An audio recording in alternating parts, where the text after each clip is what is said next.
집이라. 하나님께서는 성전을 왕민이 기도하는 집이라 일컬었습니다.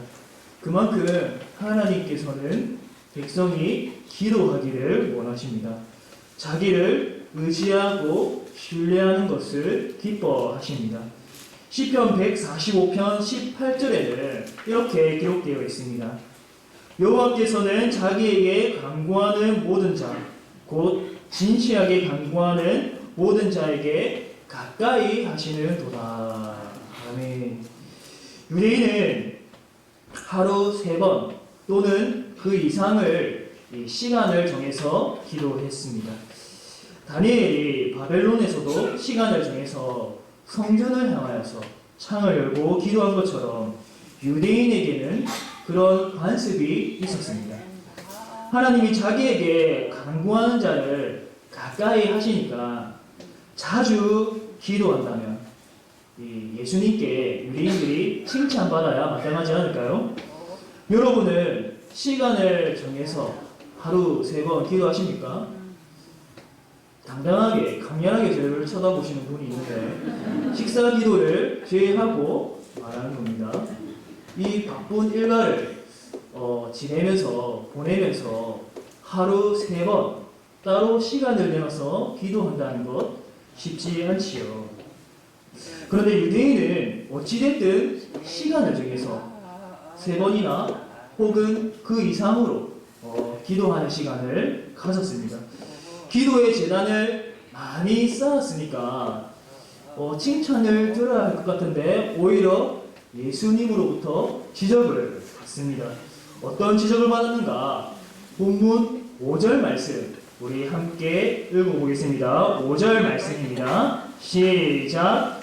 또 너희는 기도할 때에 외식하는 자와 같이 하지 말라. 그들은 사람에게 보이려고 회당과 큰 거리 어귀에 서서 기도하기를 좋아하느니라.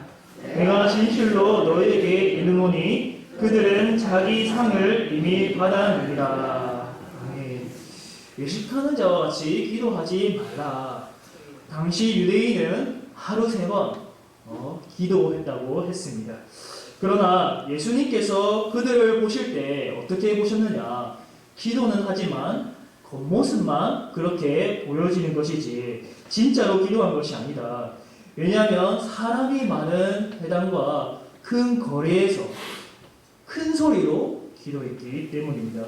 왜 그들이 사람이 많이 모이는 회당과 거리에서 기도하기를 좋아했느냐? 왜 그곳에서 기도하고 싶어 했느냐? 자기를 나타내고자 하는 과시욕이 있었기 때문이죠. 내가 이렇게 경건한 사람이다. 나는 하루 3번 그리고 그 이상으로 기도한다. 나는 이 종교적인 실천을 하루도 빼먹지 않고 매번 실천하고 있다. 나는 아주 경건한 사람이다. 라는 것을 사람에게 보이려고 하는 것이죠. 사람들에게 입으로는 차마 말을 못하지만 은근히 노골적으로 그렇게 행하고 있는 것입니다. 자기를 자랑하려고 자기 의로움을 나타내기 위해서 그렇게 했습니다. 즉, 이 기도는 자기 자신을 향한 기도이죠. 자기 자신을 위한 기도입니다. 이웃을 위한 기도도 아니고 하나님을 향한 기도도 아닙니다. 자기 영광을 위한 기도이고 아주 이기적인 기도입니다. 이런 외식하는 기도의 또 하나의 잘못된 예는 화려한 기도라고 할 수 있습니다. 사람들에게 보이는 기도, 사람들 앞에서 기도할 때가 있잖아요. 사람들 앞에서 기도할 때에 듣는 사람들을 너무나도 지나치게 의식하여서 미사오구를 많이 붙이게 되는 경우가 있습니다. 내 기도가 사람들에게 어떻게 들려질까? 나는 어떤 사람으로 사람들에게 보여질까, 기억될까라는 것에 집중해서 이 기도의 목적과 본질은 사라지고 그냥 이 외적인 그런 모습만 남겨지게 되는 것이죠. 기도할 때에 여러분 누구를 의식해야 됩니까? 하나님을 의식해야 되죠. 하나님을 의식해야 되는데 사람들을 지나치게 의식하여서 형식과 또 화려한 그런 말에 집착하게 되버립니다. 오직 이 사람들에게 내가 어떻게 기억될까라는 것에 신경을 빼앗겨버리는 것이죠. 그래서 너무 화려한 것에 또 외적인 모습에 집착하게 됩니다. 예수님께서는 기도할 때에 외식하는 자처럼 하지 말라라고 분명히 지적하고 계십니다. 왜냐하면 그것은 아버지께서 기뻐하시는 기도가 아니기 때문이죠. 하나님을 부르면서 실제로는 입으로는 하늘에 계신 우리 아버지여 라고 기도하지만 속으로는 자기 영광에만 몰두하고 있는데 하나님이 어찌 기뻐하시겠습니까? 하나님은 이 우리 입술의 말뿐만이 아니라 우리의 그 기도할 때의 그 속마음 또 그 기도하는 그 내면의 동기를 꿰뚫어 보시지요. 이 기도의 내용이 참인지 가짜인지 하나님께서는 다 꿰뚫어 보십니다. 외식하는 자가 기도할 때에 사람에게 보이려고 그런 그릇된 동기로 기도하게 된다면 그들은 이미 자기 상을 다 받았습니다. 그들의 기도의 목적이 다름 아닌 사람에게 보이기 위해 자기 영광을 나타내는 것이기 때문에 이미 그 목적을 달성했습니다. 그렇기 때문에 그들은 하나님으로부터 받을 상이 아무것도 없습니다. 하나님이 그 기도에 응답하실 이유가 전혀 없습니다. 성도 여러분, 한번 돌아볼 수 있기를 바랍니다. 나는 평소에 이런 기도를 하지 않았는가? 지나치게 내가 사람을 의식하지 않았나? 나는 그런 사람이 아니다. 그건 신앙 경력이 조금밖에 되지 않는 아마추어가 하는 행동이지. 나는 늘 단정한 마음으로 하나님을 향하여서 잘 기도하고 있다. 언제 어느 때이든지 나는 하나님만 바라보고 기도하고 있다. 그런 마음을 바로 교만이라고 부릅니다.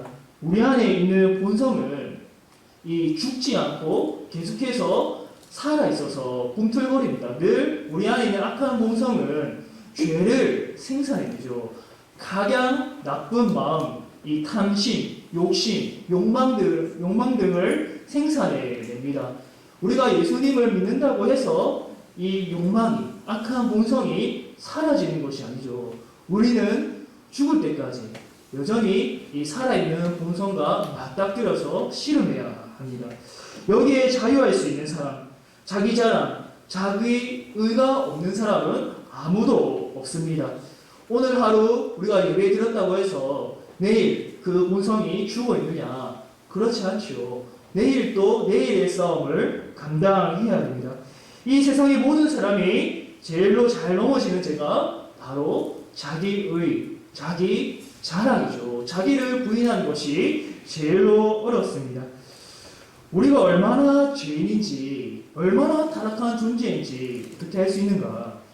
기도하는 그 순간에도 죄로 물든 기도를 하고 있다는 것입니다. 하나님의 영광을 위한 기도를 하다가도 어느샌가 자기도 모르게 거기에 자기를 끼워 놓습니다. 나도 그 영광을 갈구하는 마음이 자연스럽게 생깁니다. 좋은 마음으로 기도하다가도 사람을 의식하게 되고 또 내가 어떤 모습으로 비춰질까 여기에 또 신경이 빼앗겨 버리기도 합니다. 저는 이 설교 사역을 감당하는데 항상 기도할 때마다 하는 그 기도 제목이 주님 제가 아니라 주님의 뜻이 나타나게 해주십시오. 제가 드러나는 것이 아니라 하나님이 드러나게 해주십시오 라고 기도합니다. 왜냐하면 사람이기 때문에 이 앞에서 설교할 때에 많은 사람들이 주목하여서 보니까 자연스럽게 외적인 모습으로 제가 드러나게 되는 거죠. 그러나 여기에서 설교자는 자기의 말을 하는 것이 아니라 이 하나님의 말씀을 전하는 자리이지 않습니까? 자기 생각, 자기 지혜를 전하는 것이 아니라 하나님의 말씀을 전하는 자리이지요.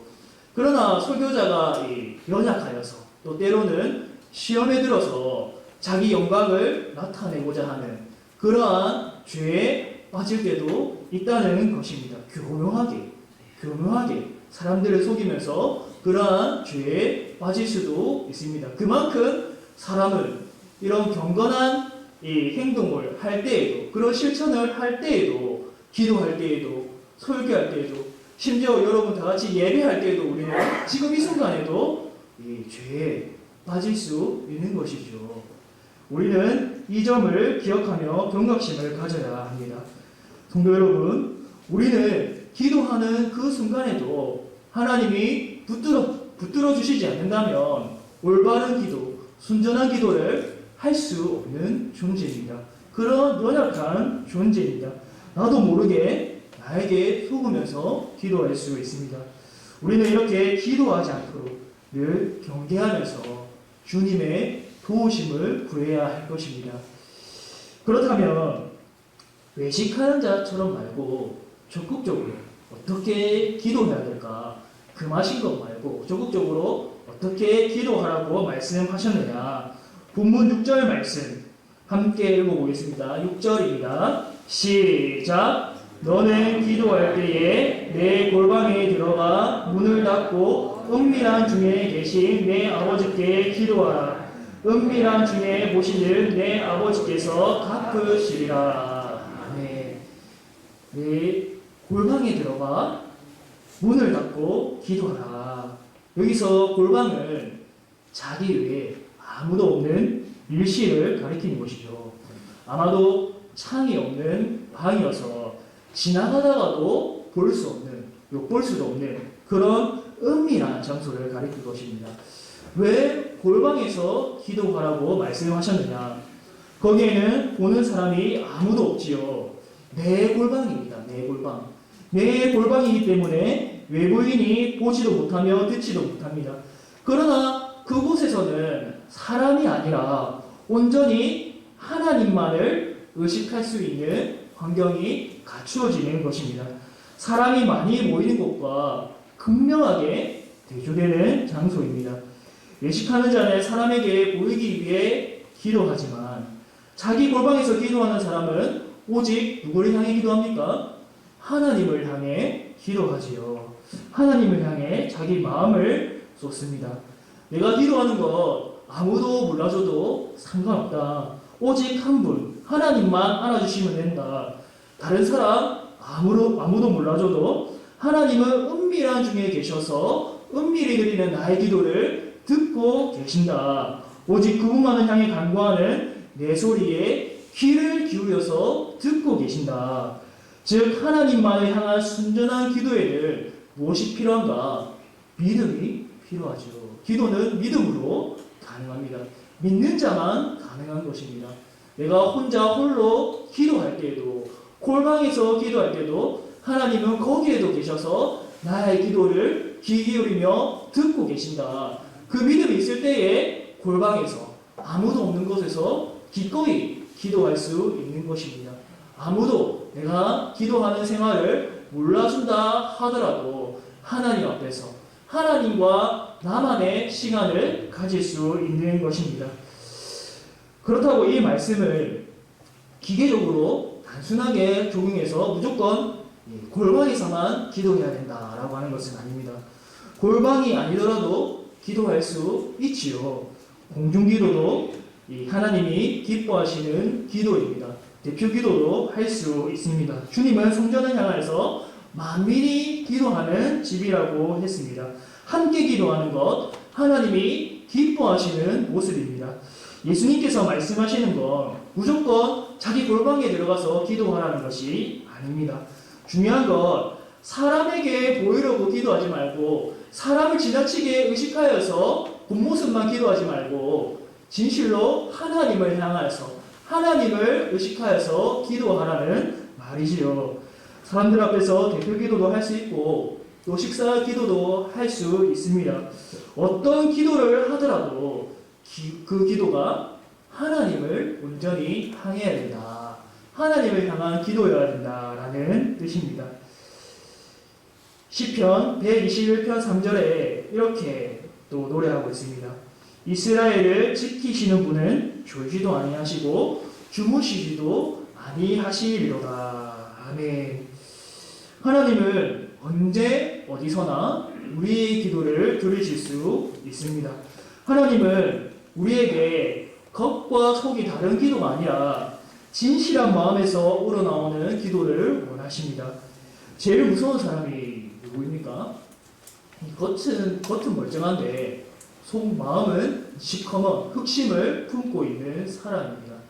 이 사회적으로 요즘에 흔히 통용되는 그 사이코패스라는 사람들은 이 일상에서는 멀쩡하게 사회생활을 하는데 뒤에서는 나쁜 마음을 먹고 나쁜 짓을 저지르는, 이 상식적으로 생각할 수 없는 그러한 끔찍한 일을 저지르는 사람들을 봅니다.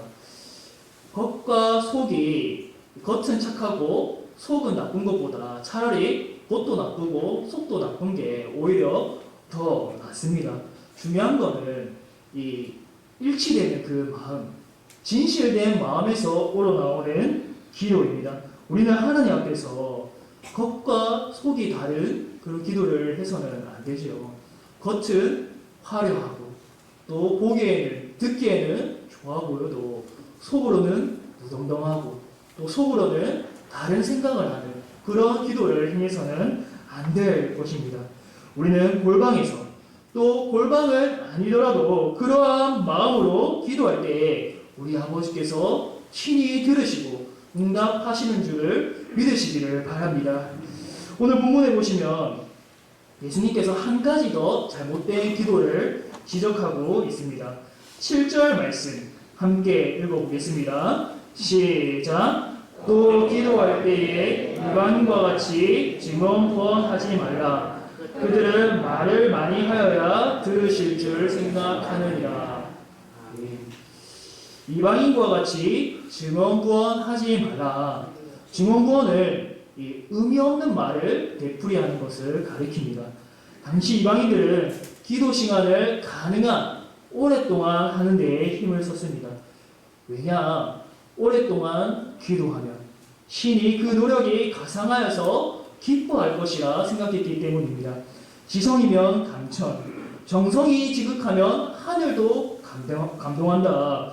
무엇이든지 그 신을 향하여서 많은 기도를 하고 큰 것을 드리면 기뻐한다고 생각하는 것이죠. 보편적으로 많은 사람이 생각하는 것입니다.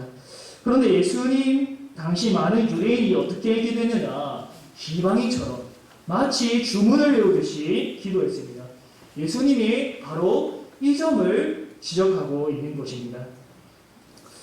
오늘날 이스라엘을 가게 되면 꼭 들러야 하는 필수 코스가 있습니다. 바로 이 예루살렘에 있는 통곡의 벽이라는 곳입니다. 통곡의 벽은 이 성전 옆 자리에 있는 그 벽인데요. 지금은 이슬람 사원 황금돔이 세워졌지만 2000년 전만 해도 이 헤롯 성전이 세워져 있었습니다. 예수님이 죽으시고 부활하시고 승천하신 후에 시간이 흘러서 AD 70년에 로마 군대에 의하여 파괴되었습니다. 성전을 향하여서 예수님께서 예언을 하셨죠. 돌 하나도 돌 위에 남지 않고 다 무너뜨려지리라. 이 예언이 성취된 것입니다. 오늘날 유대인들은 성전이 무너진 것과 또 그곳에 이슬람 사원이 지어진 것을 바라보면서 항상 슬퍼합니다. 그리고 성경에 기록된 메시아가 오셔서 이슬람 사원을 헐고 다시 우리의 성전을 지어줄 것을 간절하게 열망하고 소망합니다. 다윗과 같은 메시아를 아직도 기다리고 있습니다. 제가 왜 이 이야기를 하냐면 유대인들이 거기서 기도하는 모습이 제 머릿속에 각인되어 있기 때문입니다. 거기서 기도하는 유대인은 보통 보수적인 유대인이 많습니다. 신사처럼 검은 양복을 입고 여기 수염을 길게 따서 누가 봐도 저 사람 유대인이다. 유대인 중에서도 보수적인 유대인이다라는 것을 한눈에 알 수 있습니다. 그들이 통곡의 벽에서 어떻게 기도하냐면 이 벽에 머리를 박습니다. 머리를 박고 중얼거리면서 기도합니다. 제가 모국어가 히브리어가 아니기 때문에 그 내용을 다 알 수는 없지만 계속해서 쉬지 않고 무엇인가 중얼거리고 있습니다. 누가 봐도 기도하는 걸로 보이는데 마치 주문을 외우듯이 처음부터 끝까지 쉬지 않고 아주 오랜 시간 동안 계속해서 기도하고 있습니다. 저는 그것을 보면서 여러 가지 의문이 들었습니다. 이 통곡의 벽을 이 사람들이 전 세계 사람들이 찾아오는 이 관광 명소인데 흔히 말하는 메카인데 이 왜 굳이 거기에서 기도해야 될까? 사람들이 다 많이 모이는 곳에서 기도해야 될까? 그리고 왜 그렇게 많은 말들을 중얼거리면서 쉬지 않고 계속 중얼거리면서 기도해야 될까라는 그런 의문이 들었습니다. 이미 오셨고 다시 오실 메시아를 깨닫지 못한 채 그들은 그렇게 기도하고 있었습니다. 아무리 오랫동안 그렇게 기도한다 해도 하나님은 그 기도를 기뻐하지 않으십니다. 헛된 말, 의미 없는 말, 기계적인 말을 하나님께서는 기뻐하지 않으십니다. 그러면 지금 구원하지 않고 어떻게 기도해야 하는가? 기도 내용을 반복하면 무조건 잘못된 것인가? 그렇진 않습니다. 예수님도 겟세마네 동산에서 기도할 때에 그 기도를 반복해서 하셨습니다. 이 마태복음 26장 39절에는 예수님이 기도하신 내용이 나옵니다. 십자가의 고난을 앞두고 아버지께 그 심정을 쏟아내십니다. 조금 나아가사 얼굴을 땅에 비치고 엎드려 기도하여 이르시되 내 아버지여 만일 할만하시거든 이 잔을 내게서 지나가게 하옵소서. 그러나 나의 원대로 마시옵고 아버지의 원대로 하옵소서. 이렇게 기도하셨습니다. 그리고 제자들에게 찾아오셔서 이 졸고 있는 것을 보시고 깨어있으라 하시고 또 그렇게 기도하시고 세 번째도 동일한 내용으로 기도하셨습니다. 즉 반복 자체가 잘못된 기도는 아니다라고 할 수 있습니다. 십자가 고난을 앞두고 예수님은 이 십자가의 그 저주 혼자 감당해야 될 그 짐, 그 앞에서 아버지께 마음을 쏟았습니다. 3번 반복된 기도였지만 의미 없는 기도가 아니지요. 주문처럼 아뢰인 기도가 아닙니다. 진심이었고 아주 간절한 기도였습니다. 예수님은 십자가의 고난 앞에서 누구를 바라보았습니까? 겟세마네 동산에서 제자를 바라보았습니까? 아니지요. 오직 하나님 아버지, 자기 아버지 한 분만을 바라보았습니다. 그분께 소원을 아뢰었고 또 궁극적으로 그분의 뜻을 신뢰하였습니다. 아버지의 뜻이 이루어지기를 기도했습니다. 예수님은 우리에게 친히 기도의 모범을 보여주셨습니다. 진실된 마음으로 기도하고 또 간절하게 기도하라는 것입니다. 그 중에 여러 번 반복할 수 있지만 간절히 기도할 수 있는 것입니다. 중요한 것은 진실한 마음에서 우러나오는 기도인가 반복되어서 기도하든지 그리고 대표 기도를 하든지 혼자 골방에서 하든지 입 밖으로 소리내어서 기도하든지 속으로 기도하든지 길을 걸어가면서 기도하든지 어떻게 기도하든지 간에 하나님을 향하여서 진실한 마음에서 우러나오는 기도인가 필요에 의해서 간절하게 아뢰는 기도인가 라는 게 중요합니다. 필요도 느끼지 않는데 기도를 해야 되니까 기계적으로 기도하게 되는 것이죠. 오늘 본문 8절에는 예수님께서 이방인처럼 증언부원하지 말라고 하시면서 이렇게 말씀하여 주십니다. 오늘 본문 8절 말씀 함께 읽어보겠습니다. 시작!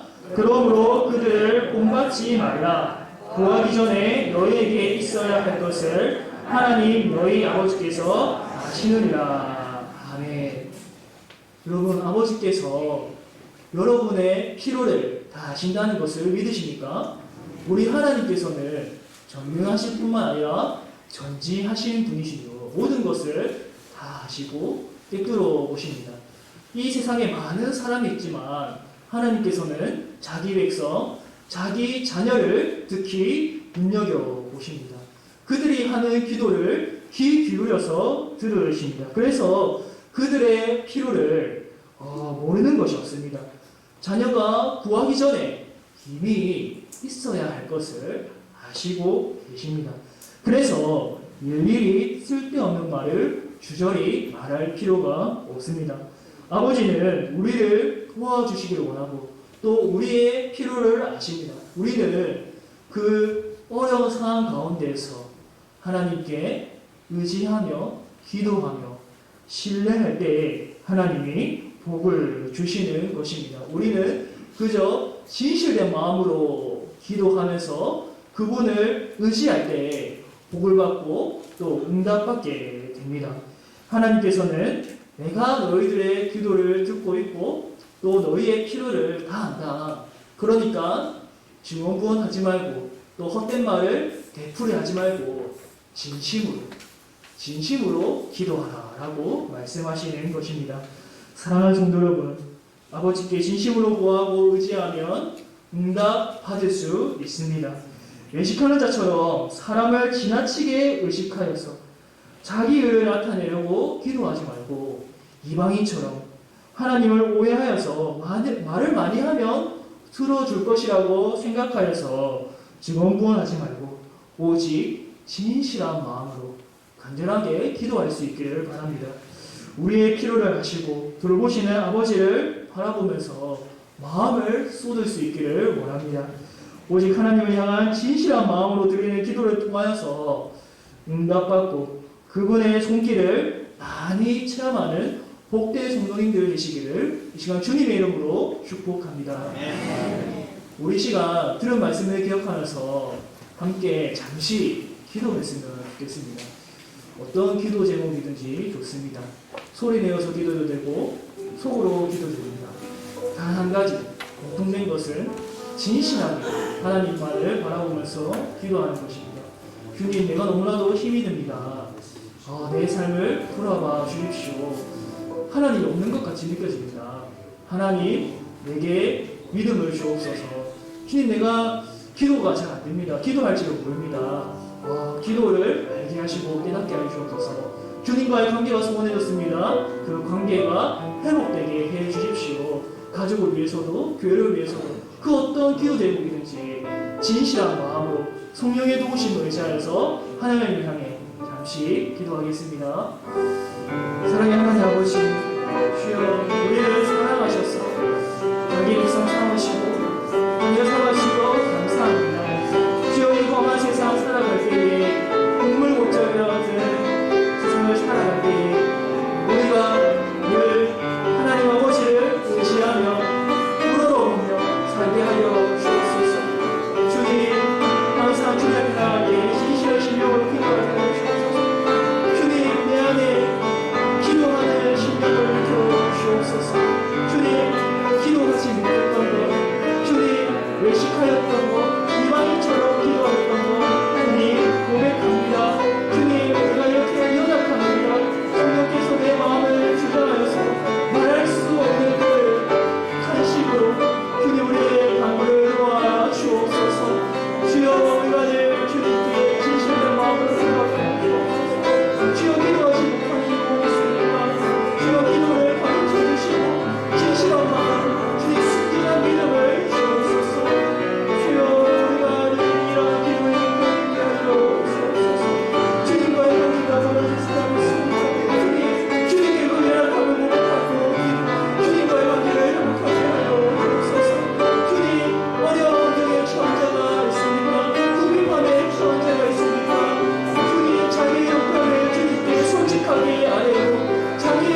도와주신 것 감사합니다. 주님께서 우리의 기도를 귀 기울여서 들으시는 분인 줄 믿습니다. 여호와께서는 자기에게 간구하는 모든 자, 곧 진실하게 간구하는 모든 자에게 가까이 하시는도다.